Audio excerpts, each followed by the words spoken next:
ॐ नमो भगवते वासुदेवाय। ॐ नमो भगवते वासुदेवाय। ॐ नमो भगवते वासुदेवाय। শ্রীমদ্ ভাগবত গীতা যথাযথ তৃতীয় অধ্যায় কর্মযোগ শ্লোক 17। যস্যাস্তাত্মারতিরেব সদাত্মাতিপ্তচ্ছ মানব আত্মনৈব চ সন্তুষ্টস্তস্য কার্যং ন বিদ্যতে। যে কিন্তু কিন্তু আত্মরতি আত্মারাম এব অবশ্যই সাত থাকেন আত্মতৃপ্ত আত্মতৃপ্ত চ এবং মানব মানুষ আত্মনি আত্মাতে এব কেবল চ এবং সন্তুষ্ট সন্তুষ্ট তস্য তার কার্যম কর্তব্য কর্ম ন নে বিদ্যতে বিদ্যমান। অনুবাদ: কিন্তু যে ব্যক্তি আত্মাতে প্রীত, আত্মাতে তৃপ্ত এবং আত্মাতে সন্তুষ্ট, তার কোনো কর্তব্য কর্ম নেই। তাৎপর্য: যিনি সম্পূর্ণভাবে কৃষ্ণ ভাবনাময় এবং কৃষ্ণ সেবায় যিনি সম্পূর্ণভাবে মগ্ন, তার অন্য কোনো কর্তব্য নেই। কৃষ্ণ ভক্তি লাভ করার ফলে তার অন্তর সম্পূর্ণভাবে কলিশমুক্ত হয়ে পবিত্র হয়েছে। হাজার হাজার যজ্ঞ অনুষ্ঠানও যে ফল লাভ করা যায় না, কৃষ্ণ ভক্তির প্রভাবে তা মুহূর্তের মধ্যে সাধিত হয়। এইভাবে চেতনা শুদ্ধ হলে জীব পরমেশ্বরের সঙ্গে তার নিত্যকালের সম্পর্ক উপলব্ধি করতে পারেন। তখন ভগবানের কৃপায় তার কর্তব্য কর্ম স্বয়ং জ্ঞানালোকিত হয় এবং তাই তিনি আর বৈদিক নির্দেশ অনুসারে কর্তব্যের গণ্ডির মধ্যে আবদ্ধ থাকেন না। এই রকম কৃষ্ণ ভক্ত জীবের আর জড় বিষয় শক্তি থাকে না এবং কামিনী কাঞ্চনের প্রতি তার আর কোনো মোহ থাকে না। শ্লোক 18। নৈব তস্য কৃতেনাত না কৃতেনেহ কচ্চন ন চাস্য সর্বভূতেষু কচ্চিদত ব্যপাশ্রয়। ন নেই এব অবশ্যই তস্য তার কৃতেন কর্তব্য কর্ম অনুষ্ঠানের দ্বারা, অথ প্রয়োজন ন নেই অকৃতেন কর্তব্য কর্ম না করল ইহ এই জগতে কচ্চন কোনো কারণ, ন নেই চ ও অশ্য এর সর্বভূতেষু সমস্ত প্রাণীর মধ্যে কচ্চিৎ কেউই অথ প্রয়োজন ব্যাপাশ্রয় আশ্রয় গ্রহণ। অনুবাদ: আত্মানন্দ অনুভবকারী ব্যক্তির এই জগতে ধর্ম অনুষ্ঠানের কোনো প্রয়োজন নেই এবং এই প্রকার কর্ম না করারও কোনো কারণ নেই। তাকে অন্য কোনো প্রাণীর উপর নির্ভর করতে হয় না। তাৎপর্য: যে মানুষ তার স্বরূপ উপলব্ধি করে জানতে পেরেছেন যে তিনি হচ্ছেন ভগবান শ্রীকৃষ্ণের নিত্যদাস, তিনি আর সামাজিক অকর্তব্যের গণ্ডিতে আবদ্ধ থাকেন না, কারণ তিনি তখন বুঝতে পারেন শ্রীকৃষ্ণের সেবা করাটাই হচ্ছে একমাত্র কর্তব্য কর্ম। অনেকে আত্মজ্ঞান লাভ করার নাম করে কর্মবিহীন আলস্যপূর্ণ জীবন যাপন করে, কিন্তু পরবর্তী শ্লোকে ভগবান আমাদের বুঝিয়ে দিয়েছেন নিষ্কর্মা অলস লোকেরা কৃষ্ণ ভক্তি লাভ করতে পারে না, কারণ কৃষ্ণ ভক্তি মানে হচ্ছে কৃষ্ণ সেবা, শ্রীকৃষ্ণের দাসত্ব করা। তাই কৃষ্ণ ভক্ত একটি মুহূর্তকেও নষ্ট হতে দেন না, তিনি প্রতিটি মুহূর্তকে ভগবানের সেবা নিয়োজিত করেন। অন্যান্য দেব দেবীদের পূজা করাটাও কর্তব্য বলে ভগবানের ভক্ত মনে করেন না, কারণ তিনি জানেন কেবল ভগবানের সেবা করলে সকলের সেবা করা হয়। শ্লোক 19। তস্মাদশক্ত সততং কার্যং কর্ম সমাচর অশক্ত হে চরণ কর্ম পরমাপ্নোতি পুরুষ। তস্মাৎ অতএব অশক্ত আসক্তি রহিত হয়ে সততম সর্বদা কার্যম কর্তব্য কর্ম সমাচর অনুষ্ঠান কর অশক্ত অনাসক্ত হয়ে হি অবশ্যই আচরণ অনুষ্ঠান করলে কর্ম পরম পরতত্ত্ব আপনতি প্রাপ্ত হয় পুরুষ মানুষ। অনুবাদ: অতএব কর্মফলের প্রতি আসক্তি রহিত হয়ে কর্তব্য কর্ম সম্পাদন কর। অনাসক্ত হয়ে কর্ম করার ফলে মানুষ পরতত্ত্বকে লাভ করতে পারে। তাৎপর্য, নির্বিশেষবাদী জ্ঞানী মুক্তি চান, কিন্তু ভক্ত কেবল পরম পুরুষ ভগবানকে চান। তাই সদ্গুরু তত্ত্বাবধানে যখন কেউ ভগবানের সেবা করেন, তখন মানব জীবনের পরম উদ্দেশ্য সাধিত হয়। কুরুক্ষেত্রের যুদ্ধে ভগবান শ্রীকৃষ্ণ অর্জুনকে যুদ্ধ করতে বললেন, কারণ সেটি ছিল তার ইচ্ছা। সৎকর্ম করে, অহিংসা ব্রত পালন করে ভালো মানুষ হওয়াটাই স্বার্থপর কর্ম। কিন্তু সৎ অসৎ, ভালো মন্দ, ইচ্ছা অনিচ্ছার বিচার না করে ভগবানের ইচ্ছা অনুসারে কর্ম করাটাই হচ্ছে বৈরাগ্য। এটি হচ্ছে সর্বশ্রেষ্ঠ কর্ম। ভগবান নিজেই সেই উপদেশ দিয়ে গেছেন। বৈদিক আচার অনুষ্ঠান যাগ যজ্ঞ করার উদ্দেশ্য হচ্ছে ইন্দ্রিয় উপভোগজনিত অসৎ কর্মের কুফল থেকে মুক্ত হওয়া। কিন্তু ভগবানের সেবায় যে কর্ম সাধিত হয় তা অপ্রাকৃত কর্ম এবং তা শুভ ও অশুভ কর্মবন্ধনের অতীত। কৃষ্ণ ভক্ত যখন কোনো কর্ম করেন, তা তিনি তার ফল ভোগ করার জন্য করেন না, তা তিনি করেন কেবল শ্রীকৃষ্ণের সেবা করার জন্য।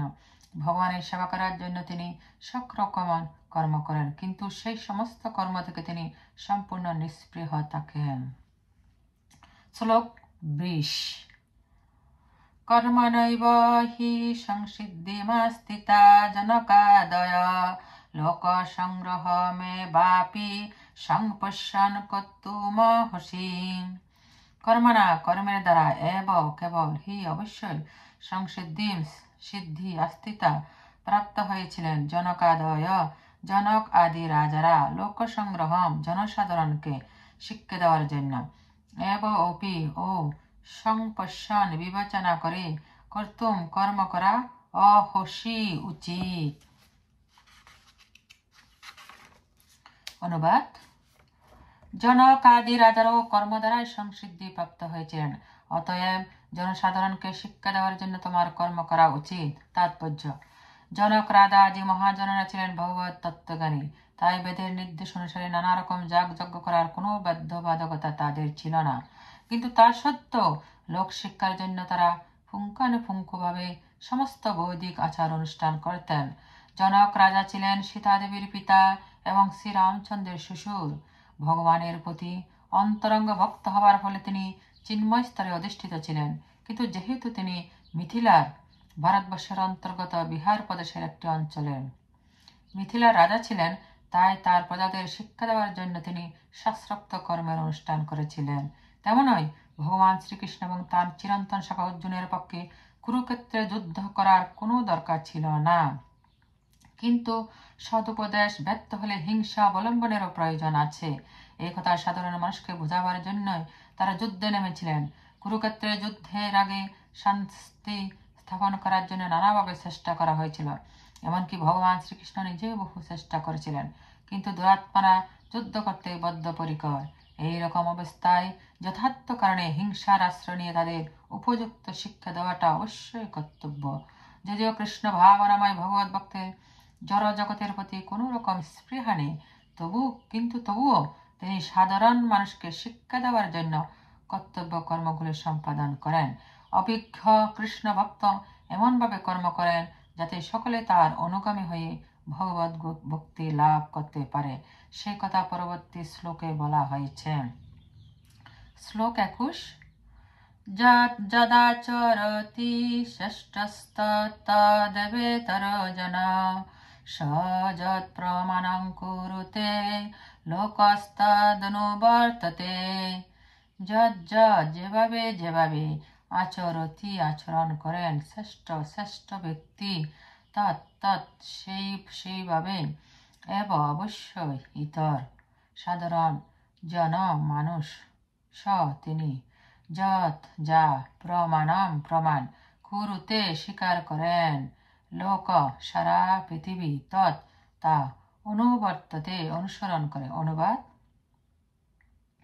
শ্রেষ্ঠ ব্যক্তি যেভাবে আচরণ করেন সাধারণ মানুষরা তার অনুকরণ করে। তিনি যা প্রমাণ বলে স্বীকার করেন সমগ্র পৃথিবী তারই অনুসরণ করে। তাৎপর্য, সাধারণ মানুষদের এমনই একজন নেতার প্রয়োজন হয় যিনি নিজের আচরণের মাধ্যমে তাদের শিক্ষা দিতে পারেন।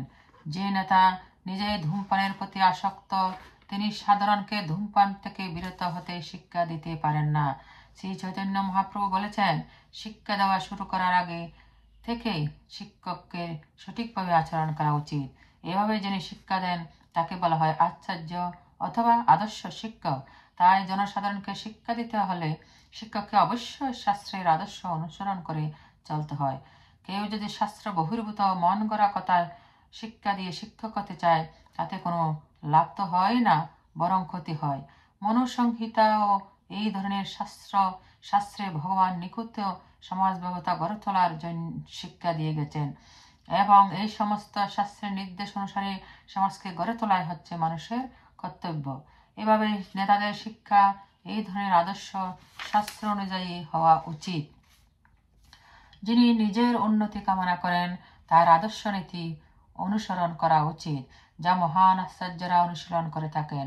শ্রীমদ্ ভাগবত বলা হয়েছে, পূর্বতন মহাজনদের পদাঙ্ক অনুসরণ করে জীবনযাপন করা উচিত, তাহলেই পারমাত্মিক জীবনে উন্নতি লাভ করা যায়। রাজা, রাষ্ট্রপ্রধান, পিতা ও শিক্ষক হচ্ছেন স্বাভাবিকভাবে নিরহ জনগণের পথ প্রদর্শক। জনসাধারণকে পরিচালনা করার মহৎ দায়িত্ব তাদের উপর ন্যস্ত হয়েছে। তাই তাদের উচিত শাস্ত্রের বাণী উপলব্ধি করে শাস্ত্রের নির্দেশ অনুসারে জনসাধারণকে পরিচালিত করে এক আদর্শ সমাজ গড়ে তোলা। এটি কোনো কঠিন কাজ নয়, কিন্তু এর ফলে যেই সমাজ গড়ে উঠবে তাতে প্রতিটি মানুষের জীবন সার্থক হবে। শ্লোক 22। न मे पत्तस्ति कर्तव्यं त्रिषु लोकेषु किञ्चन नानवप्तमवप्तव्यं वत्त एव च कर्मणि।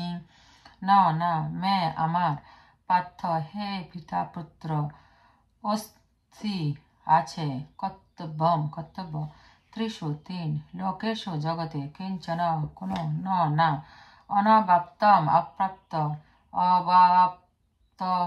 অবাপ্তব্যম ভাপ্তব্য, বত্তে যুক্তে আছি, এব অবশ্যই চ ও কর্মণি শাস্ত্রোক্ত কর্মে। অনুবাদ: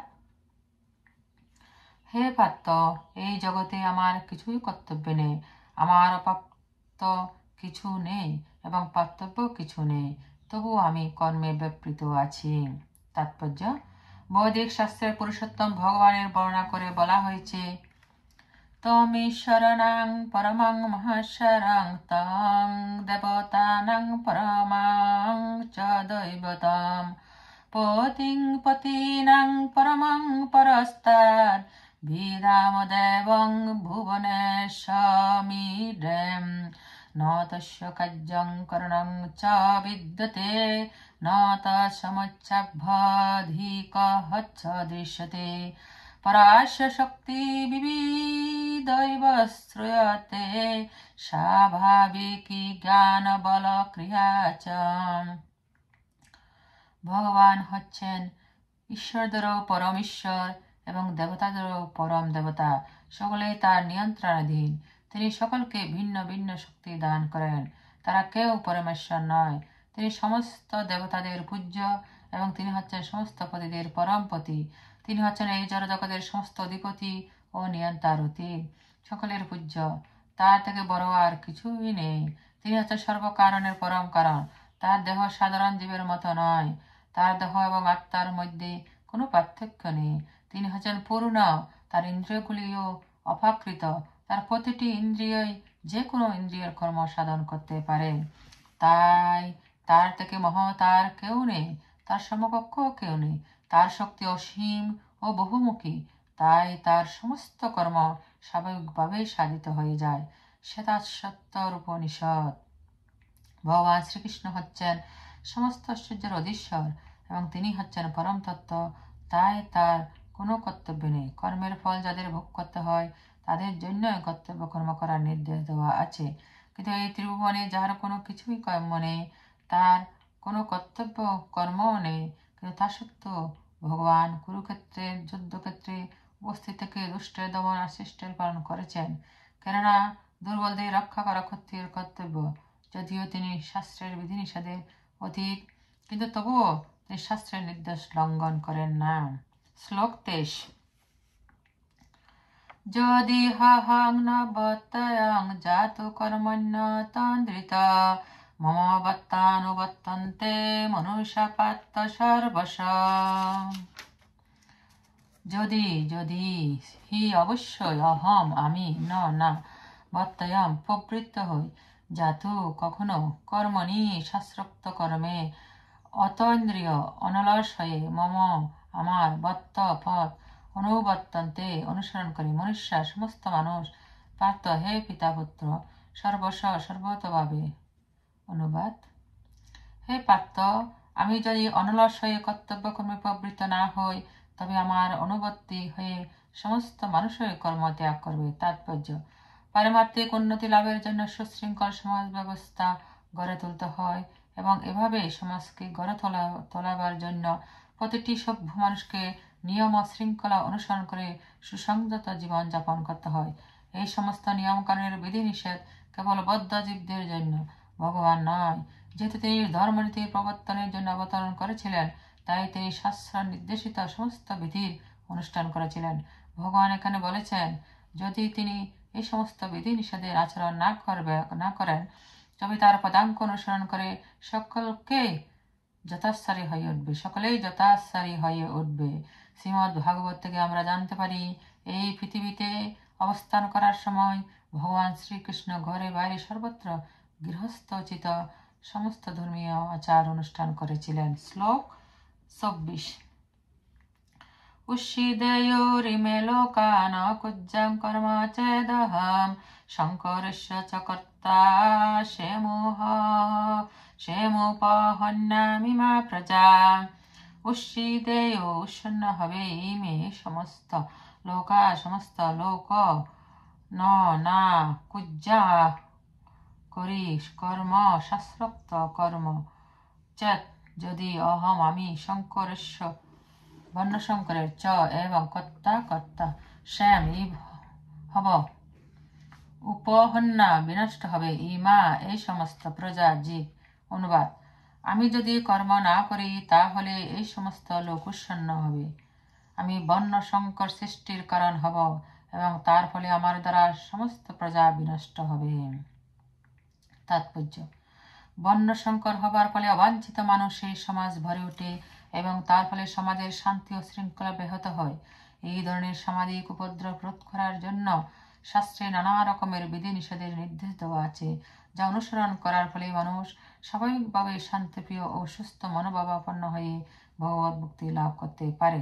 ভগবান যখন এই পৃথিবীতে অবতরণ করেন তখন তিনি জীবের সর্বাঙ্গীন মঙ্গল সাধনের জন্য এই সমস্ত শাস্ত্রীয় বিধি নিষেধের তাৎপর্য, তাদের একান্ত প্রয়োজনীয়তার কথা মানুষকে বুঝিয়ে দেন।